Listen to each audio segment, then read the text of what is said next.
So, we talked a lot to practice owners, obviously, about owning their location. And, I've seen it work both ways where, you didn't own the building that you're in. I think, long-term would that be awesome? Yeah. I think there's probably some things that restrict that from occurring. Cause you had over 10 locations, I think it's at some point in time or 15, 15 locations. You didn't own one of the buildings, did you? Just one. Well, just one. And it was in partnership with 3 other owners. Yeah. So what was your thought process about leasing versus trying to own? Was it just the demographics or what was that? Yeah. My mindset always was, generating enough revenue to set up, an account that I could have as reserve, and then I could allocate towards growth.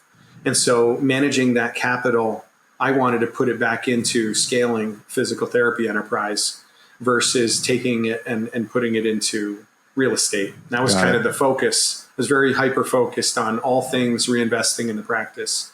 As time went on, looking to diversify investments, I looked at real estate, and I didn't really feel like I had to just only look at commercial real estate that we resided in. Mm-hmm. I was exploring also residential real estate. So I'd probably remind the practice owner, like, great when you get to a point that you feel like, for your reasons, right, the right purpose and objectives and success criteria, you want to have real estate in your portfolio. But I'd invite them to remind them that you don't have to be fixed to, like, it has to be where you reside in your practice to get those benefits. Yes, right? For sure.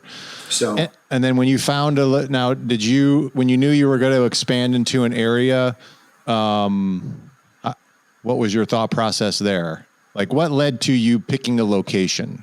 So now we're getting a little bit into my success criteria. Yeah. So in no particular order, tops on the list, I like having a good relationship with whoever's the landlord or the property manager.